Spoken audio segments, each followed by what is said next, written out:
Gospod Sandro Jenko, ki nam bo spregovorila o gledališčih na Slovenskem v dobi prevrata, zgodbe vstajenja in zatona. Najlepša hvala za predstavitev, organizatorju hvala za povabilo in predvsem Alešu Gabriču za uvod. Torej, malo gledališča smo danes že slišali, ampak jaz pa bom se malenkost boljše poglobila. In že naslov nekako sem izbrala zato, ker vam želim predstaviti različne zgodbe, ki so v tem času seveda nekako predstavljale tako spremembe nekako narodnostne sestave mest, kot tudi nekako celotnega protinemškega vzdušja. Ta časovnica seveda ne pomeni, da bom jaz segala globoko v preteklost, ampak naj da samo en občutek za zgodbe, ki jih bom v današnji predstavitvi obravnavala, torej gledališča, katerih zgodb se bom dotaknila. In začela bom v Ljubljani, kjer je leta 1887 pogorelo našo prvo gledališče, nemško stanovsko gledališče. Po požaru so seveda morali postaviti novo stavbo, takrat deželno gledališče, stavbo današnje opere, in v deželnem gledališču so potem ustvarili prostor tako za nemško kot za slovensko gledališče. Kajti do leta 1892 je prevladalo nemško gledališče, Slovenci pa so seveda z dramatičnim društvom poskušali čim bolje nekako zastopati slovensko gledališče in nekako pristopiti tudi nekako na profesionalni oder. Z novo gradnjo je seveda to popolnoma uspelo, otvoritev je bila slovenska, stavba nekako je služila obem gledališčem enakopravno, izmenično sta delovala, dokler se Nemci niso odločili, da gredo rajši na svoje.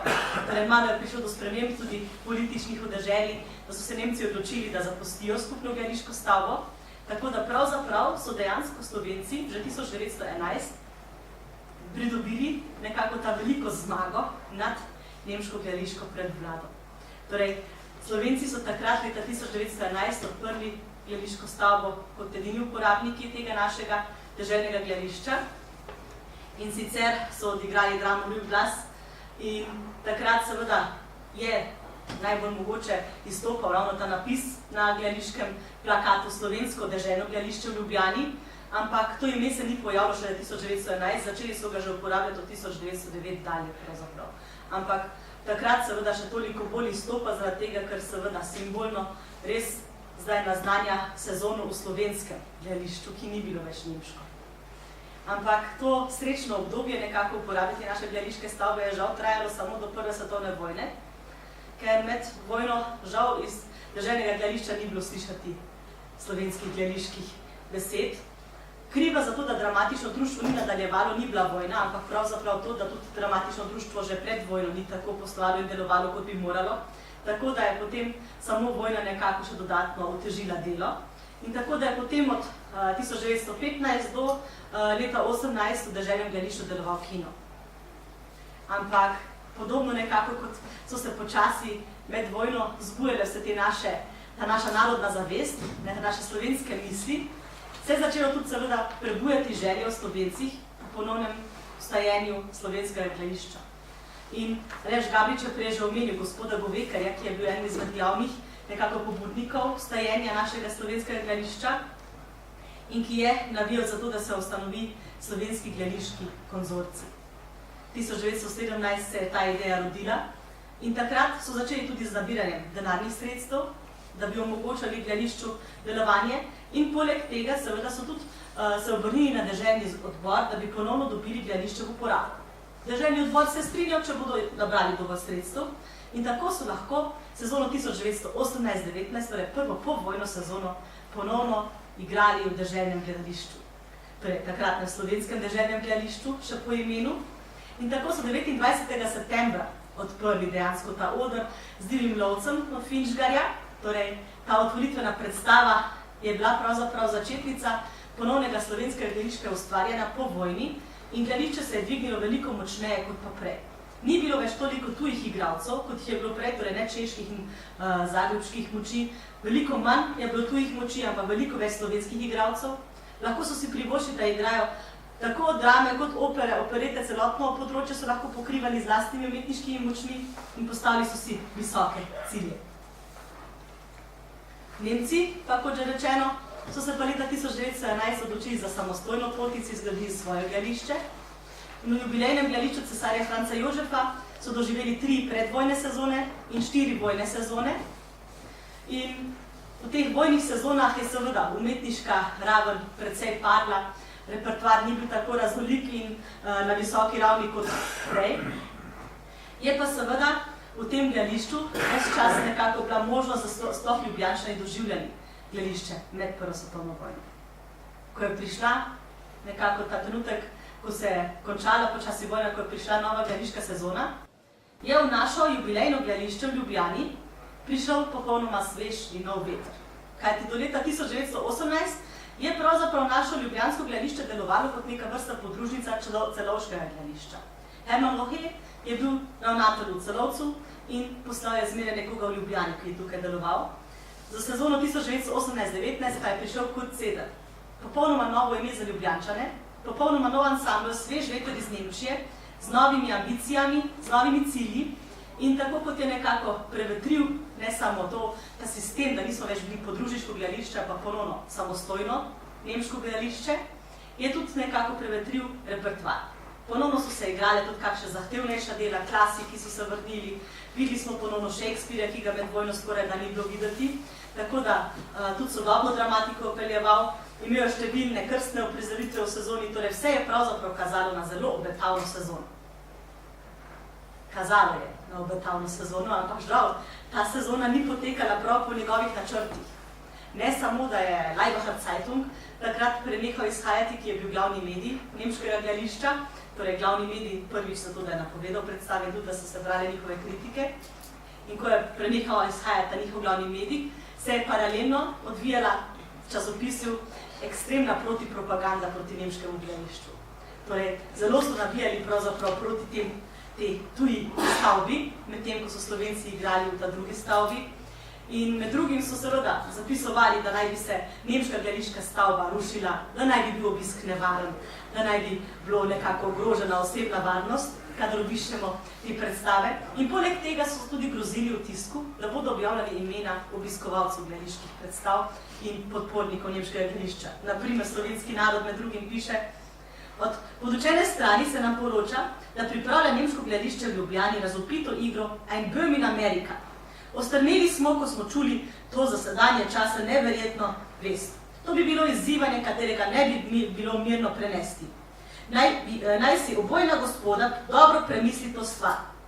Da jim do premišljevanja nekoliko olajšano, priobčili bomo v kratkem popolna imena vse te gospode pri Nemškem gledališkem društvu in pri Kranjski hranilnici. Potem bo javnost vsaj vedela, koga bo morala imeti za odgovornega za to sedanjim časom posebno primerno izzivanje. Tako da izzivanje zaradi tega, seveda, ker so tematizirali nekako Böhm, češko nekako in ta odnos nekako med različnimi silami in se malenkost norčevali, tako rekoč iz čeških bratov. In to seveda Slovenci niso prenesli in drugič pa seveda tudi to, da razplošno so navijali proti tej nemški stavbi, ki ni več bila nekako njim všečna in bi se seveda radi znebili, samo niso vedeli kako. Ampak propaganda je pravzaprav bila zelo učinkovita. Sicer malo zakasnitvijo, ampak s 1. januarjem 1919 je potem res začelo vreti v gledališču. Študenti in vojaki, torej Slovenci nekako na galeriji zgoraj, na stojiščih, so sredi predstave začeli ropotati. Protestirali so, glasni so postali in straža, ki je bila v gledališču, ni ukrepala. Niso se odločili, da bi ukrepali zato, ker mogoče pa jim je bil ta protest morda tudi všeč. Predstavo so morali prekiniti in seveda gledališče je bilo suplo nad tem dejanjem, tako ni moglo delovati. Obrnilo se je nekako po pomoč, zaprosili so za zaščito, dodatno zaščito, ampak žal urad jih je zavrnil z besedami, da morda bi bilo le bolje, da mogoče začasno prekinejo delovanje. In iz tega priporočila začasne prekinitve delovanja je potem postala prepoved. In tako preprosto, kot so potem prepovedali nemške predstave pri nas v Ljubljani, so potem tudi v dramatičnem društvu sklenili, da bi mogoče lahko to stavbo uporabili. Nemško gledališko društvo je podobno razmišljalo in je stavbo dalo zaenkrat začasno Slovencem v uporabo. Torej, tako so potem se odločili, da bodo iz deželnega gledališča, Slovenskega narodnega gledališča, preselili dramsko dejavnost v bivšo nemško stavbo, operna, torej glasbeno gledališče, pa naj bi ostalo v stari stavbi. In tako so potem 6. februarja 1919, kot smo že slišali, slavno odprli novo stavbo Slovencev, in sicer s predstavo Tugomer. Kako odzvanjala je, smo že slišali od gospoda Gabriča, tako da se tukaj ne bom poglobila. Samo omenila bi, da seveda smo slavili tudi odprtje opernega gledališča novega, Slovensko, torej Narodno gledališče v Ljubljani Opera, 7. februarja 1919, torej 2 samostojni gledališki hiši. In to naše slovensko gledališče se po vojni ni samo popolnoma dvignilo iz ničesar, nedvojno, ko ničesar ni bilo, so popolnoma spostavili slovensko gledališče na noge, ampak poleg tega se je dvignila na raven, na kateri še nikoli poprej ni bilo. Ker prej seveda nismo imeli tako bogatega repertoarja. Zmeraj smo bili odvisni od tujih igralcev, ki so pri nas gostovali, in poleg tega smo naenkrat zdaj imeli 2 ločeni hiši, ki sta nekako pokrivali tako dramsko kot operno oziroma glasbeno umetnost. Tako da smo naredili v teh letih 1818-19 velik korak. In ta prva sezona v našem novem gledališču, novem slovenskem gledališču, je trajala presenetljivo dolgo. Ker praviloma so se sezone zaključile tam okrog aprila, maja. Ta sezona pa je trajala kar do konca junija, kar nakazuje tudi na to, da prvič je bilo zanimanje gledalcev veliko, da so lahko imeli tako dolgo sezono in tudi, da so seveda Slovenci sami bili sposobni sezono tako dolgo peljati. Torej, že ta dva dejstva, da je sezona tako dolgo trajala in uspešno obratovalo gledališče, nakazujete na to, kako željni so bili ljudje gledališča, slovenskega gledališča, slovensko besedo in tudi po dolgih vojnih letih nekako gledališkega bogatstva. Če zdaj na kratko, še, no, bo lažje z Miško, ne? Če na kratko stopimo zdaj na Štajersko, tam seveda je čisto drugačna situacija, kot je bila v Ljubljani, ker v Ljubljani smo dramatično društvo že imeli od 1867. V teh krajih pa je pravzaprav slovenska dramska umetnost bila precej slabše razvita in toliko bolj zasidrana so pa bila nemška gledališča. Na Celju, na primer, se je začelo gledališko ustvarjanje, to je pravzaprav resnejša gledališka dejavnost z letom 1822, ko so ustanovili gledališko društvo. In gledališko društvo je igralo v stari stavbi nekako, ki je še temeljila na srednjeveškem gledališkem, danem učeniškem stolpu. In ta stavba nekako seveda je služila izključno nemškim predstavam, nemškim gostujočim skupinam, vendar se je zgodil leta 1848 pomemben obrat. Takrat so prvič nekako Slovenci si priborili pravico in 49. leta odigrali Županovo Mitsko. In do leta 1866 je v Celju dejansko delovalo slovensko gledališče, torej ne popolnoma, ampak vsaj občasno so imeli predstave. 1866 so to popolnoma prepovedali in stavba je postala spet povsem nemška do konca Prve svetovne vojne. Samostojno gledališče Celje seveda ni moglo delovati. Zmeraj je bilo malo odvisno tudi od Ljubljane, torej nekatere sezone so imeli svoj ansambl, ampak velikrat je tudi potem ljubljansko-nemško gledališče upravljalo mogoče obe hiši, občasno so tudi gostovali Slovenci, ampak slovensko gledališče v tem obdobju je potem bilo naseljeno pravzaprav v Narodni dom. In tako so potem v Narodnem domu z dramatičnim društvom, ki so ga ustanovili leta 1910, ves čas seveda želeli profesionalizirati slovensko gledališko dejavnost in nekako postati pomembnejši, ampak tudi Prva svetovna vojna seveda popolnoma zaostali vse te želje. In ko je Prva svetovna vojna se bližala koncu, se je prebudilo tudi dramatično društvo. Torej, vso vojni čas dramatično društvo ni bilo aktivno in začetkom leta 1919 se je prvič zbral ponovno odbor dramatičnega društva v Celju.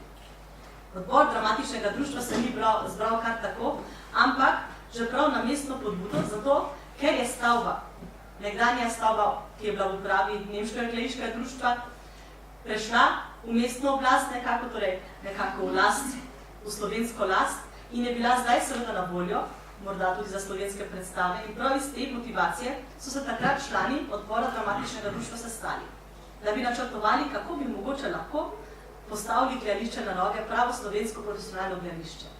In tako so potem gledališče 1. februarja 1919 odprli In sicer je takrat Frank Govekar stal na odru z legionarji, torej ogledali so si Govekarjeve legionarje in tudi seveda imeli ta cilj, da bi gledališče delovalo redno in da bi ponujali seveda čim bolj raznolik repertoar, kot ga recimo pred vojno mogoče niso poznali, samo temu niso mogli slediti. Ljudje so bili navajeni nekako lahkih burk, veselo iger, zabavnih predstav, torej čist niso mogli slovanizirati repertoar, tako kot bi si to mogoče gospod Gabrič želel, ker so bili neodvisni od tega, da so mali igrali mogoče tudi kakšne veselo igre nemške in tako da žal repertoar se ni tako dvignil, kot so si nekako v teh časih mogoče nekateri želeli in je še zmeraj nekako prevladalo pravzaprav nekako ta repertoar, ki je tudi prej že nekako vladal na odrih.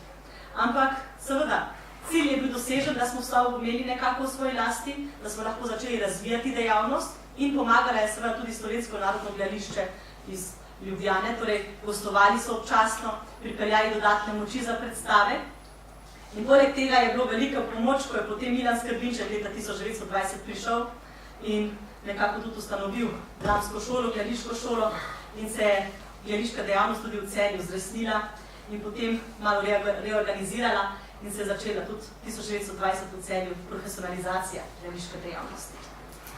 Maribor, sicer nekoliko pozneje, svojo redno gledališko stavbo, leta 1852, so se nekako zadinili, da potrebuje tudi Maribor ustrezne poslopje za redno gledališko dejavnost in takrat je tudi potem se začela organizirana predvsem nemška gledališka dejavnost, kajti ustanovljeno gledališko in kazinsko društvo je seveda podpiralo predvsem nemško dejavnost. Slovenci pa so žal gostovali po kakšnih gostilnah, po kakšnih neprimernih prostorih, dokler niso zgradili Narodni dom. Šele 1899 so Slovenci dobili ustrezno stavbo, ki so lahko redno igrali in 1899 smo res dejansko v Mariboru imeli stavbo nekako, kjer lahko slovensko gledališče imelo redno predstave. Ni pa bilo gledališče. Tako da gledališče je ostalo vse do konca prve svetovne vojne popolnoma v nemških rokah in tudi med vojno, podobno kot v Ljubljani, je obratovalo. Nemoteno ves čas, brez kakršnihkoli protestov, se je tudi začela sezona 1918-19. Pričakovali bi mogoče, da je podobno kot v Ljubljani mogoče vladalo kakšen nemir, kakšna nevšečnost, ampak nasprotno.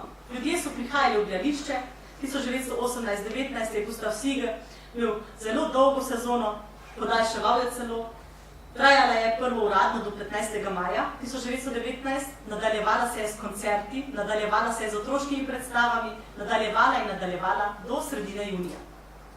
Takrat, sredine junija, se je sestalo tudi dramatično društvo, Mariborsko dramatično društvo. In Mariborsko dramatično društvo, ki je delovalo prej v Narodnem domu, med vojno ni moglo delovati, ker Narodni dom so uporabljali v vajaške namene.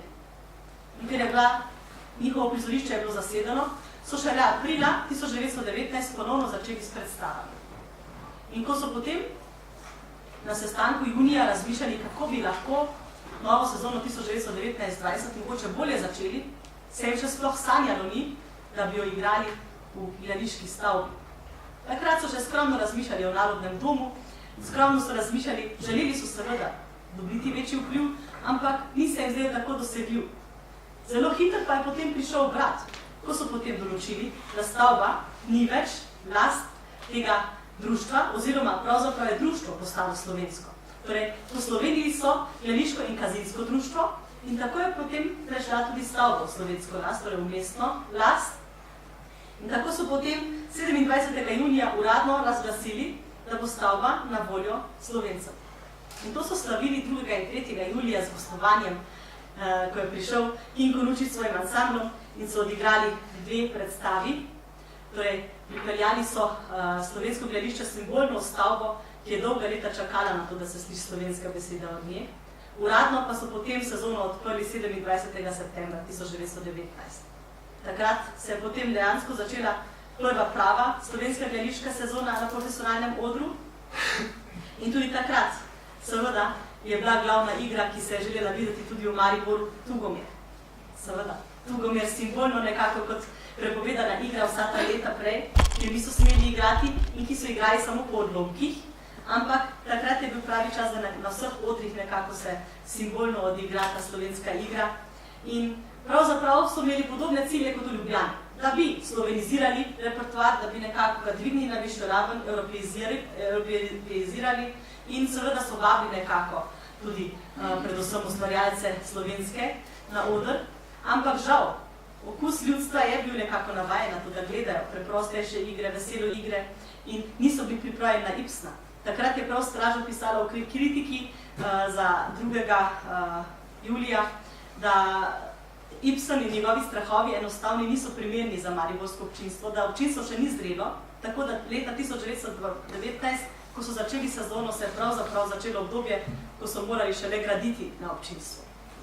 In če nakratko še pogledamo usodo na Ptuju, je zelo povezana z mariborsko, ker na Ptuju ves čas, vsa leta gledališče deluje samo nekako kot nemška stavba. Slovenci, sploh nobene pravice niso imeli, da bi igrali v njem in dramatično društvo, ki so ga ustanovili leta 1912, je pravzaprav bila samo podružnica mariborskega.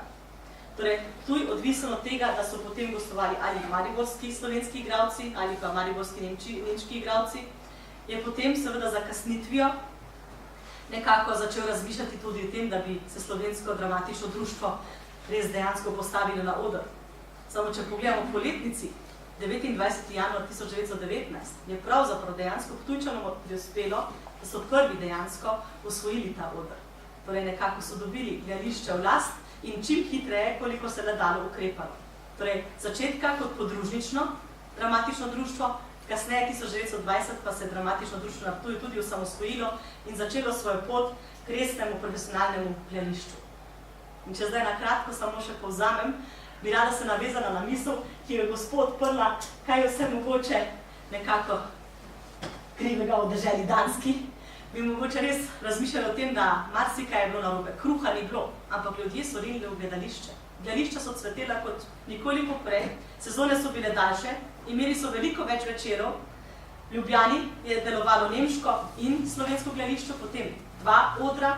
Gledališča so bila polna, ravnatelji niso se več borili za nekako subvencije, ampak so imeli dovolj sredstev in lahko so nekako seveda igrali veliko bolj zahtevni repertoar kot prej, ker je bila tudi publika že v Ljubljani pripravljena na ta spremembo. In tako da pravzaprav, tudi če je manjkalo kruha za gledališke karte, očitno jim ni manjkalo. Hvala.